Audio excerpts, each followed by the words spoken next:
नमस्कार, आप देख रहे आर्या न्यूज। मैं हूं रवि शेखर। बुलेटिन में रुक करते हैं खबरों की तरफ।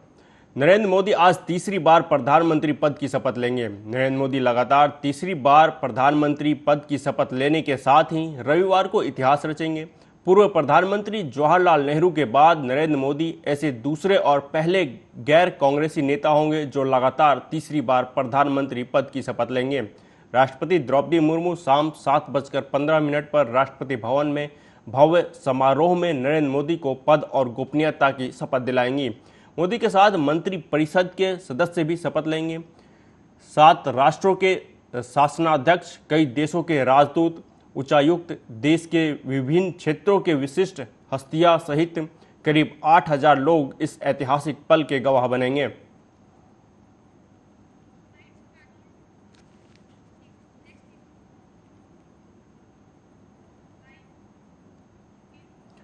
सोनिया गांधी को कांग्रेस संसदीय दल का अध्यक्ष चुन लिया गया है। पार्टी अध्यक्ष मल्लिकार्जुन खड़गे ने संसद के सेंट्रल हॉल में पार्टी नेताओं की बैठक में सोनिया गांधी के नाम का प्रस्ताव रखा, जिसका गौरव गोगोई और तारिक अनवर ने समर्थन किया। इससे पहले कांग्रेस वर्किंग कमेटी की बैठक हुई। इसमें कांग्रेस सांसद राहुल गांधी को लोकसभा में नेता प्रतिपक्ष बनाए जाने का भी प्रस्ताव रखा गया है। बताया जा रहा है कि कांग्रेस वर्किंग कमेटी की बैठक में यह संकेत भी मिला है कि राहुल वायनाड सीट छोड़कर रायबरेली सीट अपने पास रख सकते हैं। कांग्रेस वर्किंग कमेटी की मीटिंग करीब 3 घंटे चली, जिसमें राहुल गांधी को लोकसभा में विपक्ष का नेता बनाने के लिए पार्टी सांसदों ने एक प्रस्ताव भी पारित किया। इस पर राहुल गांधी ने कहा कि मुझे सोचने के लिए वक्त चाहिए।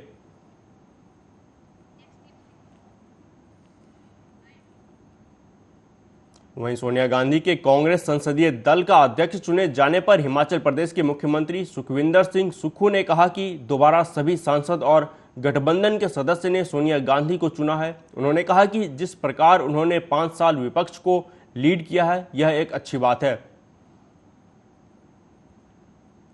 ऐसे थे वो दोबारा से सभी एमपीज ने और सभी अलायंस पार्टनर ने उन पर फेथ को इम्पोज किया है।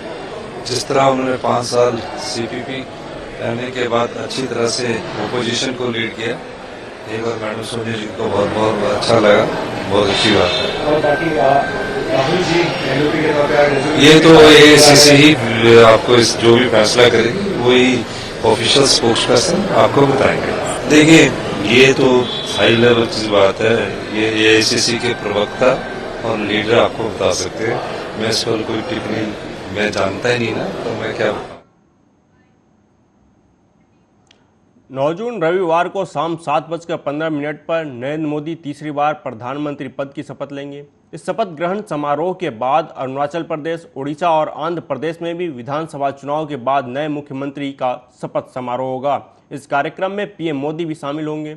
वहीं 12 तारीख को आंध्र प्रदेश में शपथ ग्रहण समारोह का कार्यक्रम आयोजित किया गया है। इसमें तेलुगु देशम पार्टी के सुप्रीमो चंद्रबाबू नायडू के मुख्यमंत्री के रूप में शपथ लेंगे। चंद्रबाबू नायडू के अधिकारी सीएमओ सोशल मीडिया पेज ने इसकी जानकारी दी है। इसमें बताया गया कि आंध्र प्रदेश में शपथ ग्रहण समारोह 12 जून को सुबह 9:27 पर होगा। यह शपथ ग्रहण समारोह कृष्णा डिस्ट्रिक्ट में केसरापल्ली आईटी पार्क में आयोजित किया जाएगा।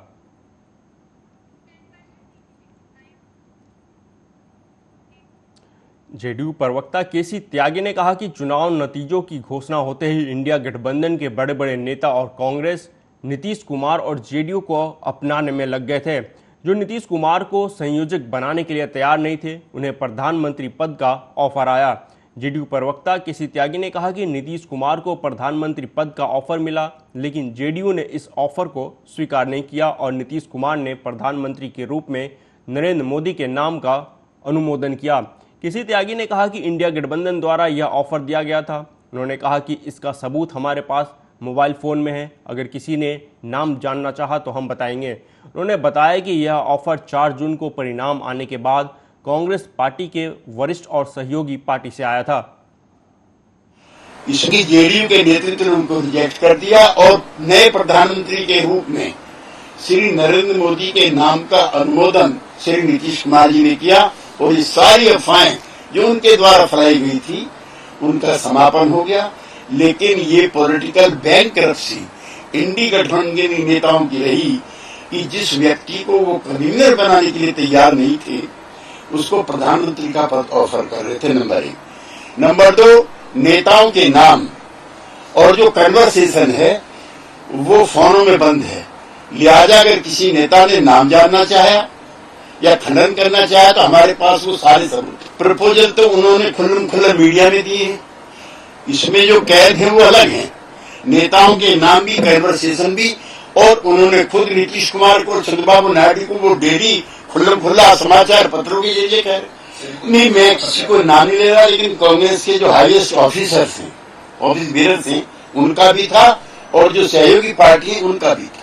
नहीं, मैं उसकी गोपनीयता समाप्त नहीं करूंगा। ये राजनीतिक तौर पर पॉलिटिकल कोड ऑफ कंडक्ट के खिलाफ। वहीं जेडीयू के इंडिया गठबंधन द्वारा नीतीश कुमार को प्रधानमंत्री पद का ऑफर दिया गया वाले बयान पर कांग्रेस नेता सुखजिंदर सिंह रंधावा ने कहा कि वो कुछ भी कह सकते हैं क्योंकि उनका दोबारा मन बन रहा होगा कि वो वापस आ जाए। उन्होंने कहा कि ऐसी राजनीति हमें नहीं चाहिए, हमारे पास और भी नेता हैं और अगर उनका मानना है तो उन्हें इंडिया गठबंधन में आना चाहिए और देश हित की बात करनी चाहिए। बन रहा होगा कि मैं, देखिए आप तो वो कुछ भी कह सकते हैं क्योंकि उनका दोबारा मूड बन रहा होगा कि मैं वापस चला जाऊं, तो ऐसी पॉलिटिक्स तो होनी नहीं चाहिए। तो हमारे पास और भी लीडर हैं, तो अगर उनका मानना तो उनको आना चाहिए। और इंडिया उदयपुर में महाराणा प्रताप जयंती समारोह के उद्घाटन समारोह को संबोधित करते हुए राजस्थान के मुख्यमंत्री भजनलाल शर्मा ने कहा कि हम महाराणा प्रताप के संदेश को पूरी दुनिया में पहुंचाना चाहते हैं। प्रदेश से जो भी पर्यटक आए वो अपने साथ महाराणा प्रताप की शूरवीरता की गाथाएं लेकर जाए। ऐसा प्रयास हमारी सरकार करने जा रही है। उन्होंने कहा कि हमारी सरकार ने महाराणा प्रताप के जीवन से जुड़े अलग अलग स्थलों पर 100 करोड़ रुपए खर्च करने का निर्णय लिया है। प्रदेश में जो भी पर्यटक आए वो अपने साथ महाराणा प्रताप की शूरवीरता की गाथा साथ लेकर जाए, ऐसा हमारी सरकार भी करने जा रही है। इसे ध्यान में रखते हुए हमारी सरकार महाराणा प्रताप के जीवन से जुड़े विभिन्न स्थलों, चाहे वो दामन हो, हल्दी घाटी हो, गोमुंदा हो, कुंभलगढ़ हो, निवेर हो, उदयपुर हो, आदि को सम्मिलित करते हुए महाराणा प्रताप टूरिस्ट सर्किट विकसित करने पर 100 करोड़ रुपए खर्च करने का। बढ़ते हैं अगली खबर की तरफ। अखिलेश यादव संसदीय दल की मीटिंग के बाद पत्रकारों से बात की और उन्होंने कहा कि बहुत सारे ऐसे साथी हैं जिन्हें धांधली की वजह से सर्टिफिकेट नहीं मिला, उन्हें भी बधाई देता हूं। समाजवादी पार्टी देश की तीसरी सबसे बड़ी पार्टी बनकर आई है। समाजवादी की जिम्मेदारी बढ़ गई है। हम लोकसभा में जनता के लिए संघर्ष करेंगे। पार्टी देश के तीसरे नंबर की पार्टी बन गई है। जहां पार्टी को इतना बड़े पैमाने पर जनता का समर्थन मिला है, वहीं समाजवादियों की जिम्मेदारी बढ़ गई है। जनता की एक एक बात, जनता की समस्याओं का उठाना, उनके हित में अपनी बात रखना, समाजवादियों का लगातार संघर्ष रहेगा लोकसभा में, जिससे ज्यादा से ज्यादा जनता के बीच में और उनके लिए सेवा कर सकें। यहाँ दो तरह के भारतीय जनता पार्टी की सरकार में सांसद हुए, एक जो जिनको सर्टिफिकेट मिल गया है 2024 के चुनाव में, हमारे साथ यहाँ वो लोग हैं जिन्हें सर्टिफिकेट मिल गया, और दूसरी तरफ बहुत सारे ऐसे साथी हैं बीजेपी की सरकार में जिन्हें सर्टिफिकेट नहीं मिल पाया, उनकी धांधली की वजह से। पूर्णिया लोकसभा सीट से निर्दलीय विजयी उम्मीदवार पप्पू यादव ने कहा कि बिहार में उत्तर प्रदेश और महाराष्ट्र की तरह क्यों नहीं हुआ। मैं चाहता हूं कि नीतीश कुमार और चिराग पासवान के भरोसे सरकार है तो आरक्षण लागू कराए, जातीय जनगणना कराएं, विशेष राज्य का दर्जा ले, विशेष पैकेज ले, बिहार के बाढ़ की स्थिति के लिए बांध बनवाएं, अधिक से अधिक हवाई अड्डा हो। मैं चाहता हूं कि विकास हो। मेरी विचारधारा राहुल गांधी और प्रियंका गांधी की है। पूर्णिया के विकास के लिए पीएम मोदी से मैं जरूर मदद लूंगा। जात पात नहीं हुआ, हिंदू मुसलमान नहीं हुआ, और जो लोग इस देश में एग्रेशन हमेशा दिखाते हैं, एरोगेंसी दिखाते हैं, अहंकार दिखाते हैं या नफरत की राजनीति दिखाते हैं। उसकी हार हुई है केंद्र में भी बिहार में भी, तो गलत है ना। इस देश की जनता हमेशा बुद्ध के रास्ते, महावीर के रास्ते, राम के रास्ते, शिव के रास्ते, कृष्ण के रास्ते चले, और आप हमेशा उत्तेजना वाली बात कर रहे हैं।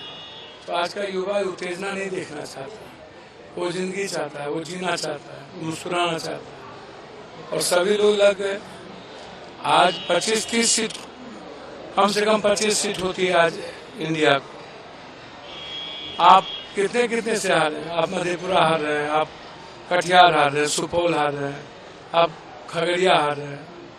अब आप बताइए ना, इधर लेफ्ट यदि नहीं होता और पवन सिंह जी का जो चुनाव था जिसमें एक तरफा हमारे राजपूत समाज के लोग हो गए, तो सारे कुशवाहा डाइवर्ट कर गए सब, जिसमें इधर सीट थी। आप हमको बताइए ना कि बिहार में यूपी और महाराष्ट्र की तरह क्यों नहीं लड़ा? यूपी में अखिलेश जी, राहुल गांधी जी, प्रियंका गांधी, राहुल गांधी लगातार यूपी में देश में संघर्ष करते हैं। और जहां जहां राहुल गांधी जी अपनी यात्रा में गए आप देख लीजिए, मिश्रा जी के यहाँ है, वहां है, उसमें भी आप देख लीजिए। अब स्थिति को देखिए ना, परिस्थिति देखिए ना। तो हालात आज क्या ये, अब मोदी सरकार तो होगी नहीं, एनडीए इंडिया की सरकार होगी। और दूसरी सबसे बड़ी बात क्या है, दूसरी सबसे बड़ी बात क्या है कि अब तो मैं चाहता हूं नीतीश जी और चिराग जी, आपके भरोसे, आपके रामोपक्रम पर सरकार है, आप चरण पादुका भी कर लिए हैं, तो सबसे पहले आप जो 69% आरक्षण दिए हैं देश में, आप वो लागू करवाइए। दूसरा, जाति जनगणना लागू करवाइए। तीसरा, विशेष राज्य का दर्जा लीजिए, विशेष पैकेज लीजिए। और बिहार के जो पलायन है, जो बाढ़ की स्थिति है, डैम आप बनवाइए, अधिक से अधिक एयरपोर्ट हो, पूर्णिया में हो, इंफ्रास्ट्रक्चर बढ़े, तो आप करिए डेवलपमेंट। मैं चाहता हूँ कि डेवलपमेंट हो। सर, मेरी आइडियोलॉजी कंप्लीट रूप से राहुल जी, प्रियंका गांधी जी की है।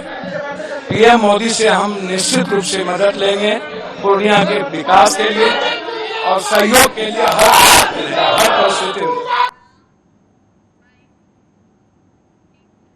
उत्तराखंड के मुख्यमंत्री पुष्कर सिंह धामी ने उत्तराखंड निवास में निर्माणाधीन भवन का निरीक्षण किया। उन्होंने कहा कि यहां पर पुराना उत्तराखंड निवास हुआ करता था, उस जगह पर ये नया निवास बनकर तैयार हो रहा है। ये लगभग तैयार हो गया है, इसमें लगभग 50 रूम हैं।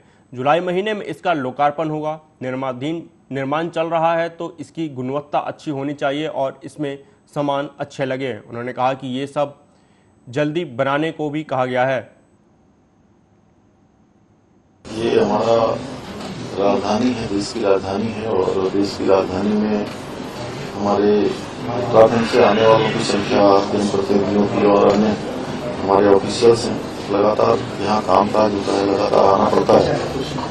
तो काफी समय से, क्योंकि हमारा जो अभी उत्तराखंड सदन उसकी जो क्षमता है काफी कम है, इसलिए इसको ध्यान में रखते हुए ये पुराना उत्तराखंड निवास यहाँ पर हुआ करता था, उस जगह पर नया निवास ये बनकर तैयार हो रहा है और बनकर तैयार हो गया। लगभग क्षमता के अनुरूप 50 से ज्यादा रूम इसमें कुल मिलाकर हैं और अलग अलग तरीके से सारी डॉर्मेटरी भी बनाई गई है जो लोग साथ में आते हैं। जुलाई माह तक इसका समय सीमा है कि जुलाई माह में इसका लोकार्पण हो जाएगा और ये लोगों के काम आना शुरू हो जाएगा। सर, आपने निरीक्षण किया है, क्या क्या निर्देश दिए हैं सुधार के? आपको अभी क्या क्या कमी लग रही है और क्या सुधार की आवश्यकता है? देखिए, चूंकि हमारी परंपरागत जो वहाँ की शैली है, उस शैली में बनाया गया है। उत्तराखंड की जो हमारी परंपरागत शैली है उसके अनुरूप इसका निर्माण कार्य चल रहा है। गुणवत्ता अच्छी होनी चाहिए, क्योंकि मैं मानता हूँ कि हमेशा ये जो निर्माण कार्य है वो बार बार नहीं होते हैं और ये पूरी गुणवत्तापूर्वक होना चाहिए, अच्छी क्वालिटी होनी चाहिए और जल्दी होना चाहिए। अच्छे जितने भी हमारे यहाँ के जो भी सामान, टाइल्स लेकर पीओपी हो रहा है या अन्य जो भी सामान इलेक्ट्रॉनिक्स के लगाए जा रहे हैं, वो सारे के सारे ठीक हों, क्योंकि कई बार देखने में आता है कि बाथरूम बनते हैं, उसके जो टोटियाँ हैं वो अच्छी नहीं होती हैं, उसका मिरर अच्छे नहीं लगे होते हैं, वो जो हैंडल होते हैं वो उखड़ जाते हैं, तो उन सब पर कहा है कि ठीक से काम है। उधर टीडीपी को लेकर आम आदमी पार्टी के नेता संजय सिंह का बड़ा बयान सामने आया। उन्होंने कहा कि स्पीकर का एक महत्वपूर्ण पद है, स्पीकर के चुनाव में पहला टेस्ट होगा इस सरकार का और टीडीपी चाहती है कि स्पीकर उनका हो। इंडिया गठबंधन के पास जो संख्या है, हम लोग भी उस फैसले का इंतजार कर रहे हैं। भारतीय जनता पार्टी टीडीपी का स्पीकर बना रही है या नहीं बना रही है, लेकिन हमारा ऐसा मानना है कि बीजेपी का स्पीकर होना संसदीय परंपराओं के लिए घातक है। आज जो डिमांड है एनडीए के दलों की, आज जो भारतीय जनता पार्टी के साथ है, चंद्रबाबू नायडू जी चाहते हैं आंध्र प्रदेश को विशेष राज्य का दर्जा दिया जाए, नीतीश कुमार जी चाहते हैं स्पेशल पैकेज और विशेष राज्य का दर्जा बिहार को दिया जाए। नीतीश कुमार जी की डिमांड आई कि अग्निवीर योजना खत्म की जाए, उनकी पार्टी कह रही है, और यूसीसी पे पुनर्विचार किया जाए। तो ये सारी चीजें ऐसी हैं जिस पर भारतीय जनता पार्टी का क्या रुख होगा वो देखना होगा। स्पीकर का एक महत्वपूर्ण पद है, स्पीकर के चुनाव में पहला टेस्ट होगा इस सरकार का, और टीडीपी चाहती है स्पीकर उनका हो। इंडिया गठबंधन के पास जो संख्या है, हम लोग भी उस फैसले का इंतजार करेंगे। भारतीय जनता पार्टी टीडीपी का स्पीकर बना रही है या नहीं बना रही है, लेकिन हमारा ऐसा मानना है कि बीजेपी का स्पीकर होना संसदीय परंपराओं के लिए घातक है। 150 से ज्यादा सांसद भारत के संसदीय इतिहास में कभी नहीं सस्पेंड किए गए थे, बीजेपी ने सस्पेंड किया 150 से ज्यादा सांसद। इसलिए अगर बीजेपी का स्पीकर होगा तो संविधान को तार तार करके मनमानी ढंग से बिल पास किए जाएंगे। अगर बीजेपी का स्पीकर होगा तो टीडीपी जैसी पार्टियां, जेडीयू जैसी पार्टियां और भी छोटी छोटी जो पार्टियां हैं, उनको तोड़ा जाएगा, मरोड़ा जाएगा, अपने साथ शामिल किया जाएगा, जो बीजेपी का इतिहास है। अगर बीजेपी का स्पीकर होगा तो सांसदों के आवाज उठाने पर उनको मार्शल से भिखवाकर बाहर किया जाएगा। इसलिए अगर टीडीपी के स्पीकर को बीजेपी सपोर्ट नहीं करती है तो इंडिया गठबंधन के दलों को विचार करना चाहिए कि उस समय हम क्या फैसला लेंगे। लेकिन मुझे लगता है व्यक्तिगत रूप से, और हमारी पार्टी को लगता है कि स्पीकर जो है वो बीजेपी का नहीं होना चाहिए। मनोनीत प्रधानमंत्री नरेंद्र मोदी के शपथ ग्रहण समारोह पर कांग्रेस नेता जयराम रमेश ने कहा कि कल के शपथ ग्रहण समारोह के लिए सिर्फ अंतर्राष्ट्रीय नेताओं को निमंत्रण दिया गया है, अब तक हमारे नेताओं को निमंत्रण नहीं आया है। अब जब हमारे इंडिया गठबंधन के नेताओं को निमंत्रण आएगा, अगर आएगा तो हम उस पर विचार जरूर करेंगे। कल के शपथ ग्रहण समारोह के लिए सिर्फ अंतर्राष्ट्रीय नेताओं को निमंत्रण गया है, अभी तक हमारे नेताओं को निमंत्रण नहीं आया है। जब हमारे इंडिया गठबंधन के नेताओं को निमंत्रण आएगा, अगर वो आएगा, उस पर हम विचार करेंगे। शिक्षकों की भर्ती करके खुद अपनी वाहवाही लूटने में लगे मुख्यमंत्री नीतीश कुमार और तेजस्वी यादव की जन सुराज के सूत्रधार प्रशांत किशोर ने पोल खोली। प्रशांत किशोर ने कहा कि जो सिस्टम है, जिस पर आप तंत्र करते हैं, सरकारी नौकरियों में पूरे बिहार के 1.57% लोग ही हैं। चपरासी से लेकर चीफ सेक्रेटरी तक को भी अगर आप जोड़ देंगे तो 2% से भी कम लोग सरकारी नौकरियों में हैं।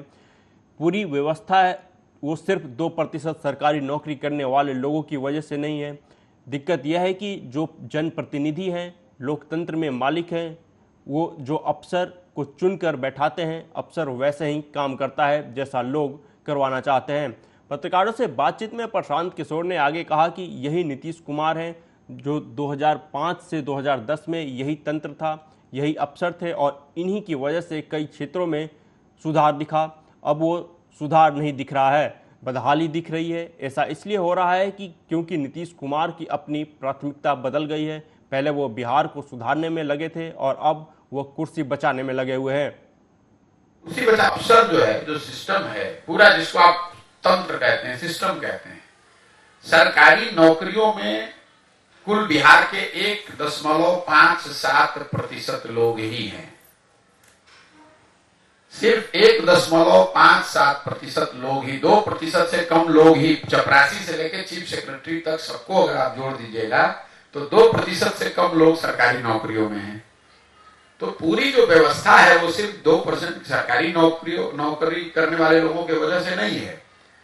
दिक्कत यह है कि जो जनप्रतिनिधि हैं, लोकतंत्र में मालिक वो है जिसको आप चुनकर बैठाते हैं। अफसर क्या करेगा? अफसर तो वैसे काम करता है जैसे काम कराना वाले लोग चाहते हैं। यही नीतीश कुमार हैं। 2005 से 2010 में यही तंत्र था, यही अफसर था। आपको कई क्षेत्रों में सुधार दिखा है, आज वो सुधार आपको नहीं दिख रहा है, बदहाली दिख रही है।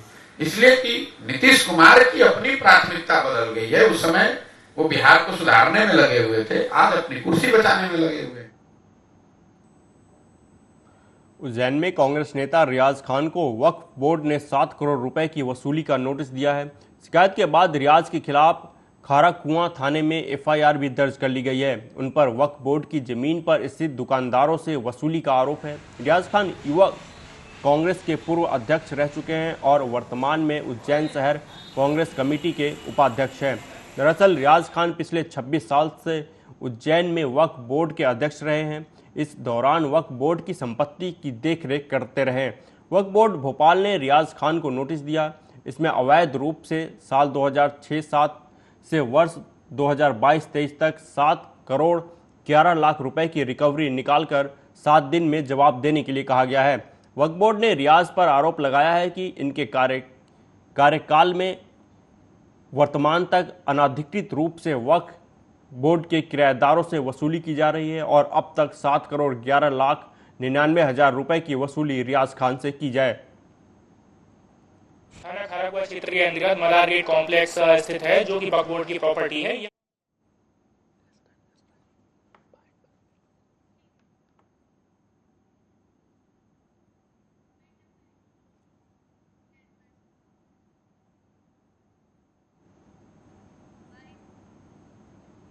फिलहाल इस बुलेटिन में अभी तक के लिए इतना ही। देश दुनिया की तमाम खबरों के लिए देखते रहिए आर्या न्यूज़। नमस्कार।